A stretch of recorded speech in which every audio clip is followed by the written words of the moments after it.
주시는 하나님의 말씀은 마가복음 14장 27절에서 31절 말씀입니다. 마가복음 14장 27절에서 31절 말씀입니다.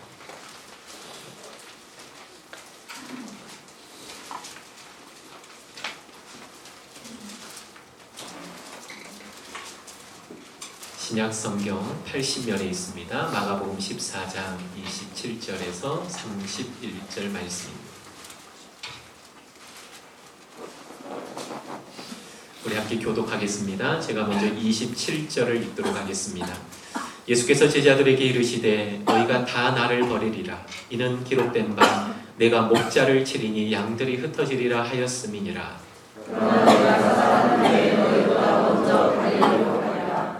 베드로가 여짜오되 다 버릴지라도 나는 그리하지 않겠나이다.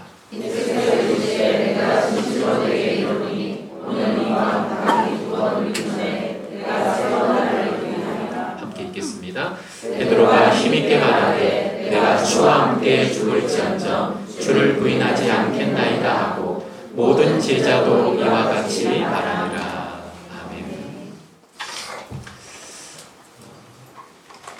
지난주 설교에 이어서 설교 제목을 다시 갈릴리로 또 정해보았습니다. 예수님께서 우리 죄를 위해서 십자가 위에서 죽으시고 부활하신 장소는 갈릴리가 아니라 바로 예루살렘이었습니다. 그런데 예수님께서 그 제자들에게 부활하시고 난 이후에 내가 갈릴리로 가겠다. 그쪽으로 다 와라. 십자가를 지시기 전에도 나는 주님을 부인하지 않겠다라고 호언장담하고 자신 있게 얘기했던 그 베드로 앞에서도 예수님께서 갈릴리를 언급하고 있습니다. 지난주에 말씀드렸던 것처럼 갈릴리는 어떠한 곳입니까? 제자들과 첫 만남. 그 갈릴리에서 예수님이 제자들을 부르셨습니다. 거기에서 다시 시작하자.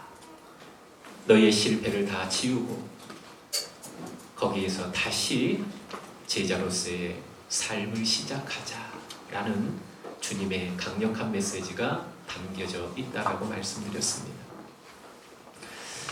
여러분, 우리의 삶의 자리는 항상 예수 그리스도께서 다시라고 하는 단어를 우리에게 허락하시는 줄 믿으시기 바랍니다. 다시 시작하자. 괜찮다. 쓰러지고 넘어져도 괜찮다. 다시 일어나 나랑 함께 시작하자. 이 음성이 날마다 여러분들의 삶의 자리에 들려지기를 주님의 이름으로 축복합니다. 그리고 예수님께서 갈릴리로 그들을 부르신 이유가 또 있습니다. 제가 지난주 설교 마무리할 때 갈릴리에서는 있었는데 갈릴리에서 서서히 예루살렘으로 향하면서 제자들의 모습 속에서 사라진 것이 있습니다. 갈릴리에서는 보이는데 예루살렘 길목에서는 보이지 않는 제자들의 그런 모습이 성경 속에 기록되어져 있습니다. 그렇다면 갈릴리에서는 있었는데 예루살렘으로 향하면서 그 예루살렘에서 사라져버렸던 것은 과연 무엇일까? 오늘 저는 세 가지로 여러분들과 함께 은혜를 나누고자 합니다. 첫 번째, 갈릴리에는 자격 없음이 있었습니다. 갈릴리에서는 자격 없음이 있었는데 갈릴리를 지나 예루살렘으로 향했을 때 예루살렘에서는 그 자격 없음이 자격 있음으로 바뀌어 있는 것을 보게 됩니다. 갈릴리의 시작은 자격이 없음에서부터 시작된다라는 겁니다. 중학교 2학년 때 제가 갑자기 몸이 아파서 학교를 다닐 수 없을 때 저희 부모님이 가장 먼저 찾았던 것은 바로 무당이었습니다. 용하다는 무당집은 다 찾아다녔고 있는 돈 없는 돈 다 긁어 모아서 굿하는데 다 썼습니다. 할머니는 새벽 일찍 일어나 한쪽에 물 떠놓고 일찍 돌아가신 할아버지 이름과 조상님들 이름 불러가면서 손주 살려달라고 눈물로 새벽을 깨웠던 분이 제 할머니셨습니다. 저 또한 예수님하고는 아무런 상관이 없다라고 그 누워있으면서도 하나님을 저주했고 예수님을 부인했던 인생입니다. 그런데 오늘 이 시간 제가 여러분들 앞에서 하나님의 말씀을 전하고 있습니다. 예수님을 믿고 구원의 감격을 가지고 이 땅을 살아가고 있습니다. 전주에서 교육전도사로 사역하고 있을 때 신대원을 준비해야 되겠다는 마음이 들어서 5월 달에 사임을 했습니다. 시험은 12월 달에 있었는데 5월 달에 사임을 하고 6개월 정도 시험을 준비하게 되었습니다. 재수는 기본이고 삼수는 선택이라고 할 정도로 가고자 했던 신대원은 그렇게 쉬운 곳이 아니었습니다. 삼수하신 한 전사님이 저에게 전화를 걸어와서 이미 늦었다라고 저에게 충고까지 해주셨습니다. 그런데 6개월 준비하고 신대원에 들어가게 되었습니다. 어떤 분은 제가 똑똑하다고 하는데 저는 저 자신을 누구보다도 잘 알고 있습니다. IQ 3자리 겨우 넘었던 사람이 바로 저입니다. 저는 결코 똑똑하지도 않습니다. 6년 전 이맘때 목사 안수 받았던 것이 기억이 납니다. 한 달 전부터 기도하며 준비했던 기억이 있습니다. 시간이 다가올수록 목사가 된다라는 기쁨과 감격은 두려움과 떨림으로 바뀌게 되었습니다. 그리고 목사 안수실 때 기도했습니다. 하나님, 제가 가지고 있는 이 두려움과 떨림이 정상이군요. 내 일평생 목회하는 데 있어서 이 두려움과 떨림이 사라지지 않게 하여 주옵소서. 결코 이 자리에 자신만만하게 서지 않게 하여 주옵소서. 정말로 하나님 말씀을 들고 설 때 두렵고 떨림으로 이 자리에 내 일생 서게 하여 주옵소서. 그러나 하나님의 말씀이 선포될 때는 사자의 입술이 되게 하시고 사자의 심장이 되어서 하나님의 말씀을 강력하게 선포하는 종이 되게 하여 주옵소서. 그 기도를 했던 기억이 납니다. 여러분, 지나온 삶을 돌아보건대 저에게 가장 잘 어울리는 단어가 있다면 바로 자격 없음이라는 단어입니다.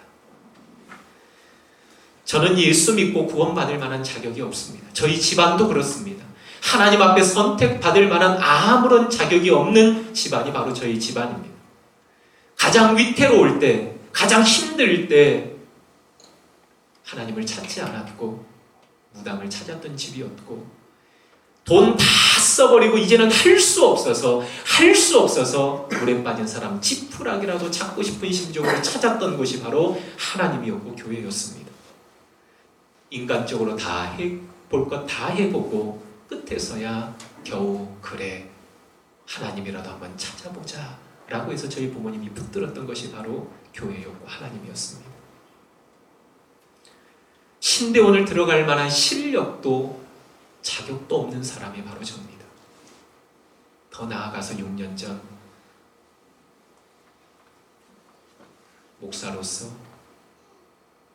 안수를 받을 때는 참으로 두렵고 떨렸습니다. 그것이 맞구나. 두렵고 떨린 것이 맞구나. 자격 없는 내 인생이 하나님을 섬길 수 있고 목회의 길을 걸어갈 수 있는 것이 이것은 하나님의 은혜구나. 여러분, 자격 없음을 아는 것이 은혜인 것을 믿으시기 바랍니다. 우리는 자격 없음이 바로 하나님 앞에 자격인 것을 믿으시기 바랍니다. 내가 하나님 앞에 설 수 없다라고 하는 그 자격 없음이 하나님 보시기에 자격이 됨을 믿으시기 바랍니다. 왜 예수님께서 그 12명의 제자를 부르실 때 어부 출신들, 창녀와 같은 취급을 받았던 세리, 그리고 그 당시의 혁명가들, 아무런 보잘것없는 그들을 선택하신 이유가 무엇이었겠습니까? 바로 자격 없음에서 시작한 것입니다. 여러분, 성경을 보십시오. 자격 많은 사람이 얼마나 많습니까? 바리새인들과 사두개인들, 제사장들, 서기관들, 정말로 사람들 보기에는 그들이 자격 있는 사람들입니다. 그래서 누가복음 18장에 한 바리새인의 기도는 그것을 우리에게 보여주고 있습니다. 바리새인과 세리가 성전에 들어가서 기도할 때 성전에서 세리는 차마 하나님 앞에 고개를 들 수 없어 나는 죄인입니다라고 기도할 때 바리새인은 저 한쪽 곁에서 서서 어깨 펴고 당당하게 하나님, 나는 저 세리와 같지 않음을 감사합니다. 나는 불의하지 않고 간음하지 않고 토색하지 않습니다. 그리고 나는 1회에 2번 금식합니다. 10에 하나를 주님 앞에 드립니다. 나는 자격 있습니다 라고 기도했던 사람이 바로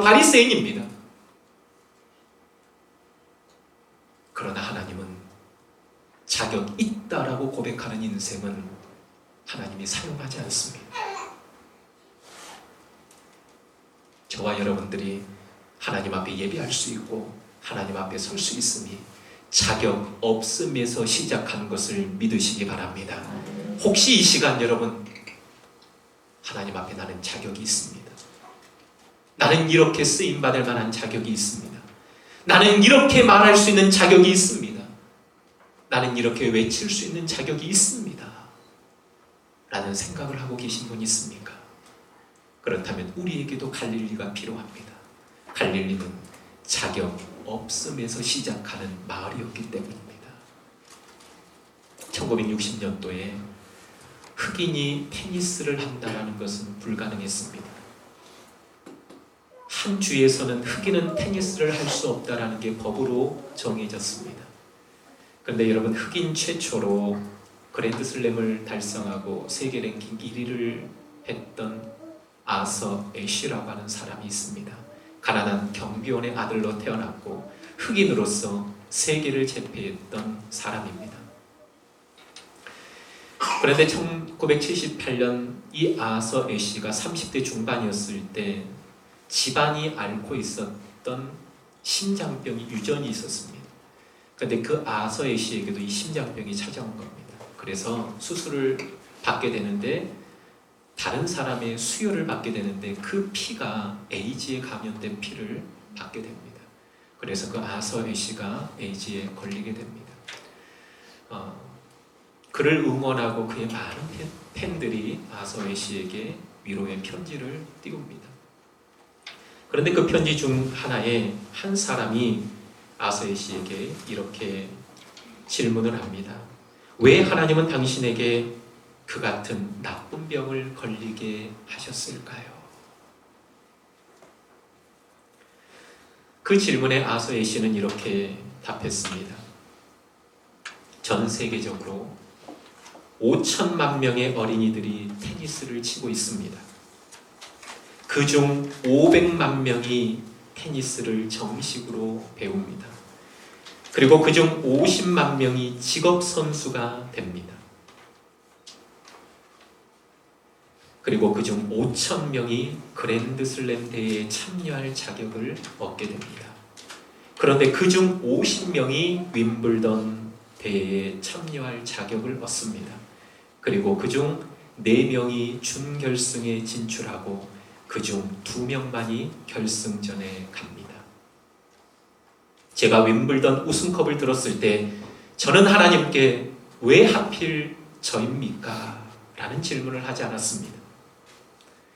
내게 좋은 일이 생겼을 때 왜 이런 일이 나에게? 라고 묻지 않았다면 내게 좋지 않은 일이 생겼을 때에도 왜 이런 일이 나에게 일어나야 합니까? 묻지 말아야 합니다.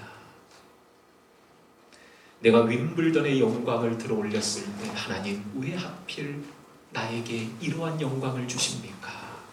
하나님, 나 같은 인생이 왜 하나님 앞에 선택받았습니까? 저는 이 질문을 하지 못했습니다. 그렇기 때문에 내 인생에 고난이 찾아왔을 때 왜 나에게 이런 질병이 왔습니까? 라는 이 질문에도 나는 물을 자격이 없습니다. 여러분, 하나님 왜 나 같은 인생을 사랑하시고 나를 하나님 자녀 삼으셨습니까? 이 질문은 내가 자격이 없다라는 겁니다. 자격이 없어요. 자격 없음에서 시작할 때 하나님은 우리의 인생을 들어 사용하시고 우리를 통해서 하나님의 영광을 드러낼 줄 믿습니다. 여러분, 자격 없음에서 다시 시작하자. 이것이 바로 갈릴리로 오라는 것입니다. 여러분, 저와 여러분의 인생이 하나님 앞에 자격 없음으로부터 시작된다는 것을 기억하시고 하나님 무엇을 하더라도 하나님 내가 받을 영광이 아닙니다. 나는 자격이 없습니다. 나는 무익한 종입니다. 하나님 다 영광 받으십시오. 모든 영광 하나님 앞에 올려드리는 저와 여러분들이 되시기를 주님의 이름으로 축복합니다. 두 번째, 갈릴리에는 있었는데 예루살렘에서 사라져버린 것이 있습니다. 갈릴리에서는 우리라고 하는 공동체가 있었는데 예루살렘에서는 우리라고 하는 공동체가 사라져버렸습니다. 여러분, 오늘 베드로가 뭐라고 고백합니까? 너희가 다 나를 버리리라. 너희가 다 나를 버리리라 라고 주님이 말씀하시니까 베드로가 이렇게 자신 있게 대답합니다. 주님, 다 버릴지라도 나는 버리지 않겠습니다. 다 버릴지라도 누구는요? 나는 버리지 않겠습니다. 아니요, 가는 곳곳마다 주님의 기적을 맛보았던 그 수많은 사람들이 주님을 다 버릴지라도 누구는요? 나는 버리지 않겠습니다. 여러분, 이게 믿음의 고백처럼 들리시나요? 저는 이게 믿음의 고백이다라고 생각하지 않습니다. 그렇게 호언장담했던 베드로는 예수님이 로마 공경에 끌려갈 때 다 주님을 버리고 떠나갔습니다. 저는 이 모습 속에서 자신의 신앙을 상대방의 신앙보다 더 우위에 두고 있는 베드로의 모습을 보게 됩니다. 다른 사람들은 다 버릴지라도 나는 버리지 않겠습니다. 이건 공동체의 마음이 아니고 공동체의 의식이 아닙니다. 여러분, 기억하십시오. 나의 신앙을 남의 신앙보다 위에 둔다면 그 공동체는 역사 속에서 사라져버립니다. 그러나 내 신앙보다, 내 모습보다 남의 신앙을 더 위에 두고 더 낮게 여기고 그 사람을 존중하고 인정해주면 그 공동체는 세워지는 것을 믿으시기 바랍니다. 나보다 남을 더 낮게 여기면 그 공동체는 살아날 수밖에 없어요. 그러나 남보다 내 신앙을 더 낮게 여기면 그 공동체는 흔적도 없이 사라질 수밖에 없습니다. 여러분, 오늘 이 베드로의 고백 속에서 뭘 보십니까? 우리는 사라져버리고 나밖에 보이지 않는 베드로의 모습을 보게 됩니다. 여러분, 저는 우리 꿈이 있는 교회가 내가 아닌 우리라고 하는 아름다운 공동체가 되어지기를 주님의 이름으로 축복합니다. 여러분, 사도 바울이 쓴 로마서를 보셨습니까? 저는 로마서를 읽을 때마다 마치 수술대 위에 벌거벗긴 모습으로 제 자신이 서 있는 모습을 자주 느낍니다. 사도 바울이 로마서를 기록하면서 얼마나 죄에 대해서 깊이 파고들면서 우리 인간을 드러내고 있는 줄 모릅니다. 죄인이다라는 겁니다. 의인은 없나니 한 사람도 없다라는 겁니다. 우리 인간의 본질을 파고들고 있습니다. 그러면서 죄인이 오직 의롭게 되는 것은 예수 그리스도를 믿음으로 말미암아 의롭게 된다라는 것을 정의하고 있습니다. 그리고 예수 그리스도를 믿음으로 말미암아 의롭게 된 사람은 이제 어떻게 살아야 될 것인가를 12장부터 15장까지 기술하고 있습니다. 그런데 그것으로 끝나는 것이 아니라 저는 로마서 16장을 읽을 때마다 얼마나 은혜가 되는 줄 모릅니다. 여러분, 로마서 16장은 신학적인 이론도 없습니다. 삶도 없습니다. 여러분, 집에 가셔서 꼭 읽어보시기 바랍니다. 로마서 16장은 30명이 넘는 이름들이 등장하고 있습니다. 누구에게 문안하라, 누구에게 문안하라, 누구에게 문안하라, 누구에게 문안하라. 30명이 넘는 바울의 동역자의 이름들이 기록되어 있다라는 것입니다.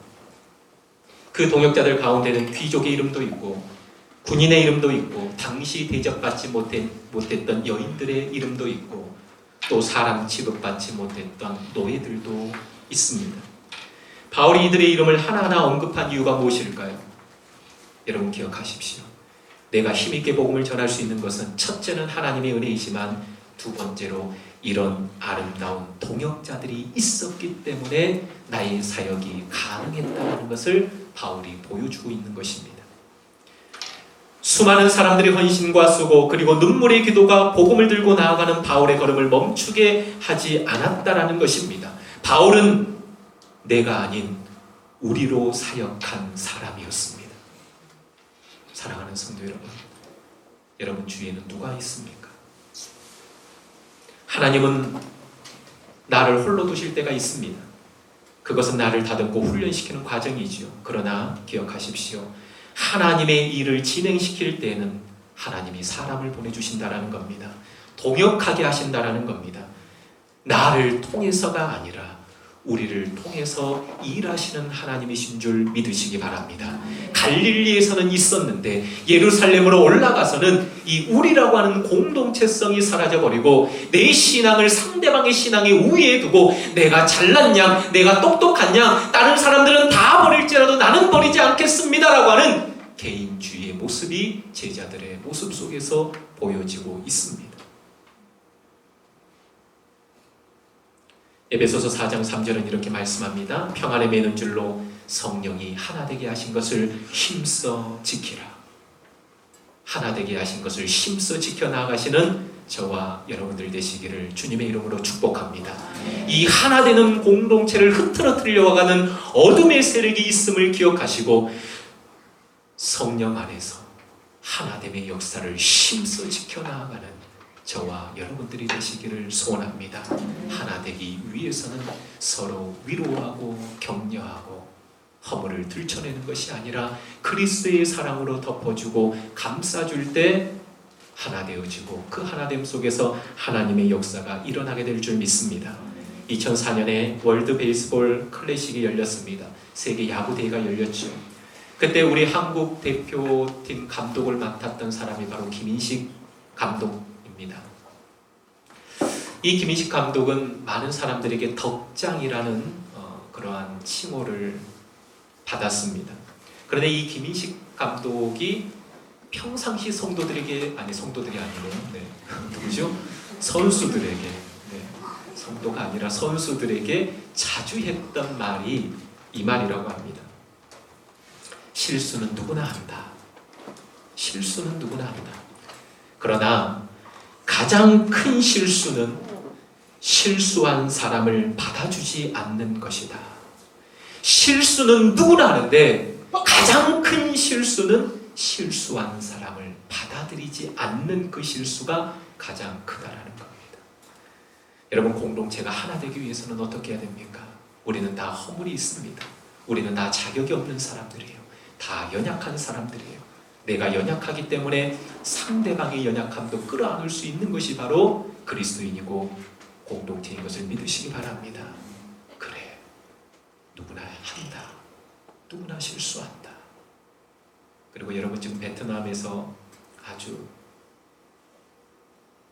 한류 열풍을 일으키고 있는 한 감독 기억하십니까? 지금 동남아시아 최초로 국제대회에서 준우승을 한 나라가 베트남입니다. 동남아시아에서는 축구하면 8강, 4강 들어갈 수 없어요. 그런데 박항서 감독이 가서 그 베트남 팀을 준우승에 올렸잖아요. 준우승도 기쁜데 그래도 얼마나 우승하고 싶었겠습니까? 그런데 결승전에서 패하고 그 라카룸에서 선수들이 다 고개를 숙이고 있을 때 그 박항서 감독이 한 얘기가 뭡니까? 고개 숙이지 마라. 고개 숙이지 마라. 잘했다. 준우승의 기쁨과 감격을 누릴 자격이 너희들은 충분하다. 고개 숙이지 마라. 사랑하는 성도 여러분, 주위를 보십시오. 고개를 떨구고 있는 성도들이 너무 많습니다.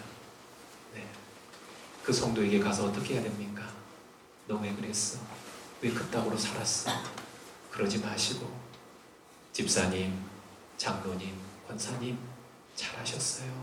힘들지요? 고개 떨구지 마세요. 고개 바짝 세우시고 권사님 힘있게 달려가세요. 그럴 때 공동체가 아름답게 세워질 줄 믿습니다. 여러분, 진리가 좋지만 사랑 없는 진리는 날카롭습니다. 사랑은 덮는 거예요. 사랑은 이해하는 거예요. 사랑은 용납하는 거예요. 진리가 중요하지만 사랑이 빠져버린 진리는 사람을 죽입니다. 그러나 사랑을 가지고 진리를 선포할 때는 그 진리가 사람을 살리게 될 줄 믿습니다. 이러한 모습으로 우리 꿈이 있는 교회 공동체가 아름답게 세워지기를 주님의 이름으로 축복합니다. 마지막으로 제가 방금 말씀드렸던 것처럼 사랑입니다. 사랑으로 다시 시작하자. 이겁니다. 여러분, 예수님이 이 땅에 오신 이유가 무엇입니까? 사랑하셔서 오신 걸 믿으시기 바랍니다. 하나님이 세상을 이처럼 사랑하사 사랑하셨기 때문에 주님이 이 땅에 오셨습니다. 요한복음에 보면 예수님께서 세상을 떠나 아버지께로 가실 때가 이른 줄 아시고 세상에 있는 자기 사람들을 사랑하시되 끝까지 사랑하시니라. 십자가 위에서 그렇게 고통당하시면서도 그 십자가의 고난을 참으신 이유가 무엇입니까? 사랑 때문입니다. 주님의 삶은 사랑으로 시작해서 사랑으로 끝나고 있다는 것입니다. 여러분, 기독교의 본질이 무엇입니까? 사랑임을 믿으시기 바랍니다. 여러분, 로마 교회가 망할 때 로마가 멸망했습니다. 그런데 여러분, 로마 교회가 왜 망한 줄 아십니까?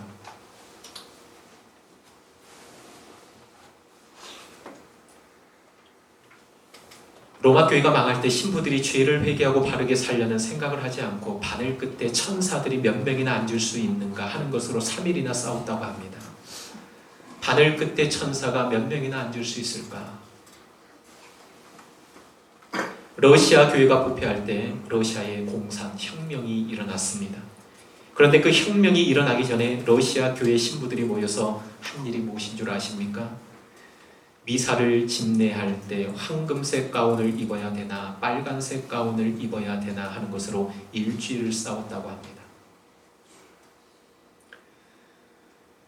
우리나라 교회의 역사를 보더라도 이런 싸움이 있었습니다. 어느 교단 총회에서는 축도할 때 축원하옵니다 라고 해야 되나 축원할지어다 라고 해야 되나 이 문제를 가지고 싸웠다고 합니다. 축원하옵나이다, 축복할지어다, 뭐가 중요합니까? 바늘 끝에 천사가 몇 명 올라가는 게 그게 그렇게 중요합니까? 황금색 가운을 입고 성찬을 집례해야 되는가? 빨간색 가운을 입고 해야 되는가? 그게 뭐가 그렇게 중요합니까? 영화 곡성에서의 외침처럼 무엇이 중요한지, 무엇이 중요합니까? 여러분, 우리에게 있어서 가장 중요한 것은 예수님처럼 사랑하며 사는 것임을 믿으시기 바랍니다. 너희가 서로 사랑하면 그때서야 너희가 내 제자인 줄 알리라. 제자가 뭘로 드러납니까? 화려한 말솜씨로요? 어떠한 봉사로요? 섬김으로요? 물론 그럴 수 있죠. 그러나 주님이 우리에게 말씀합니다. 너희가 사랑할 때 그때 세상 사람들이 너희가 내 제자인 줄 알 것이다. 기독교의 본질은 사랑입니다. 이 사랑으로 다시 시작하자. 그래서 요한복음 마지막 장에 예수님께서 베드로에게 질문했던 것이 바로 네가 나를 사랑하느냐? 능력도 지식도 아닌 그 사랑을 확인받고 싶었던 주님이셨습니다. 그 사랑이 세상을 변화시키고 그 사랑이 사람을 변화시킬 것이다. 나를 사랑하는 그 마음 가지고 세상 사람들을 사랑하고 그 사랑을 통해서 내 나라를 이루어라 라는 주님의 마음이 담겨 있지 않았을까요? 여러분 기억하십시오. 오늘 이 세 가지를 가지고 저와 여러분들이 우리의 영적 할 일을 위해서 다시 시작하기를 소원합니다. 자격 없음에서 다시 시작하자. 우리에서 다시 시작하자. 그리고 사랑으로 다시 시작하자. 할렐루야. 우리 찬양하고 기도하도록 하겠습니다. 이 설교를 준비하면서 생각났던 찬양이 가장 먼저 생각났던 찬양이 바로 이 찬양입니다. 주 안에 우린 하나. 모습은 달라도 예수님 한 분만 바랍니다. 하나된 모습으로 사랑을 가지고 달려갈 때 하나님의 역사가 나를 통해서 우리를 통하여서 우리 교회를 통하여서 쓰여질 줄 믿습니다. 믿음으로 한번 이 찬양을 고백하도록 하겠습니다. 주 안에 우린 하나, 모습은 달라도 주 안에 우린 하나, 모습은 달라도 예수님 한 분만 바라네. 사랑과 선행으로 서로를 격려해 따스함으로 모두 머가리 주님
통하여서, 물론 나를 통하여서 이루어 가시는 역사가 있지만 하나님은 이렇게 만나게 하신 우리를 통하여서 하나님의 역사를 펼치시기를 원하십니다. 믿습니까? 오늘 이 시간 우리 함께 기도하겠습니다. 세 가지를 여러분 떠올리시기를 바랍니다. 자격 없습니다. 갈릴리는 자격 없는 부르심의 곳입니다. 아무리 생각해도 내가 하나님 앞에 선택받고 하나님의 백성 될 만한 자격 없습니다. 그런데 어느 순간 나 말할 자격이 있어요. 나 이렇게 행동할 자격이 있어요. 나 이렇게 내세울 자격이 있어요. 혹시나 그런 모습으로 바뀌지는 않았는지 하나님 다시금 자격 없는 갈릴리에서 시작하는 내 인생 되게 달라고 기도하시기 바랍니다. 우리를 이렇게 불러 모아주셨는데 꿈 있는 교회를 세우시고 1년 3개월이 지났는데 여전히 내 모습이 나의 모습, 나만이 생각되어지는 이 모습 아닌지, 우리라고 하는 이 공동체를 불러주셨는데 하나님 이제 내가 아닌 우리로서 시작하는 이 아름다운 공동체가 되게 해달라고 기도하시기 바랍니다. 그리고 이 꿈 있는 교회 우리의 공동체가 사랑으로 시작해서 사랑으로 마치는 멋진 공동체가 되게 하여 주옵소서. 상대방의 허물을 감싸주고 이해해주고 용납해주고 보듬어가면서 하나님의 뜻을 이루어가는 우리 공동체가 되게 해달라고 우리 함께 결단의 기도를 드리겠습니다. 기도하겠습니다. 하나님 아버지 감사합니다. 갈릴리로 가자. 갈릴리로 다시 가자. 갈릴리에서 다시 시작하자. 하나님 우리에게 말씀하셨습니다. 그렇습니다. 다시 일어나 우리에게 시작하자라고 말씀하시는 아버지 하나님, 우리 인생의 끝은 절망이 아닙니다. 그 절망의 자리에서도 다시 일으켜 세우시고 다시 시작하자라는 주님의 음성이 매 순간순간 우리에게 들려오를 믿습니다. 아버지 하나님, 아버님이 다시 시작하는데 우리가 어떻게 다시 시작해야 됩니까? 자격 없음에서 시작하게 하여 주시옵소서. 갈릴리는 자격 없는 곳입니다. 제자들을 부르실 때 그들은 아무나 자격 없는 인생들입니다. 그 당시에 자격 있는 사람들이 얼마나 많았습니까? 아버지 지식이 있고 명예가 있고 권력이 있는 아버지의 그 당시에 서기관과 바리새인들, 아버지 대제사장들, 아버지의 율법자들 얼마나 많은 아버지 그런 사람들이 있습니까? 그러나 그들은 아버지의 자격 있노라고 서 있는 사람들이었습니다. 그러나 아버지 그런 사람들을 하나님 쓰시지 않고 정말로 세상 사람들을 주셨을 때 자격 없는 그런 인생들을 쓰셔서 하나님의 역사를 출발해줬습니다. 그것이 맞는 것입니다. 우리의 시작도 자격 없으면서 시작됨을 믿습니다. 우리가 주님 앞에 내세울 것이 무엇입니까? 우리가 주님 앞에 주장할 것이 무엇입니까? 주님의 자녀 될 수 있는 그런 자격이 있습니까? 아무것도 없습니다. 그런데 언제부턴가 주님 앞에 우리가 자격을 내세우며 주님 앞에 서는 모습입니다. 아버지, 내가 이렇게 사랑받을 자격이 있고 내가 이렇게 축복받을 만한 자격이 있고 내가 이렇게 말할 만한 자격이 있는 그런 모습으로 우리 모습에 서 있지는 않습니까? 하나님 불쌍히 여겨주시기를 원합니다. 자격 없는 모습, 자격 없는 모습, 하나님 왜 나에게 이러한 은혜를, 왜 나에게 이러한 능력을 아버지 주셨습니까? 아서의 시처럼 나는 하나님의 은혜를 받을 만한 자격이 없습니다. 영광의 트로피를 들어올릴 만한 자격이 없습니다. 아버지 하나님 그러한 질문과 그러한 답을 우리 스스로에게 하고 우리 스스로가 찾을 수 있도록 은혜를 더하여 주시옵소서. 아버지 갈릴리는 우리라고 하는 공동체가 있었습니다. 그러나 예루살렘으로 향하는 길목 속에서 제자들은 우리라고 하는 그런 공동체가 사라져버리고 내가 잘났네, 내 믿음이 더 좋네, 내 신앙이 더 좋네라고 끊임없이 다툼이 있었고 아버지 하나님이 그러한 나만이 보였던 그러한 예루살렘이었습니다. 다른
자격이 없습니다.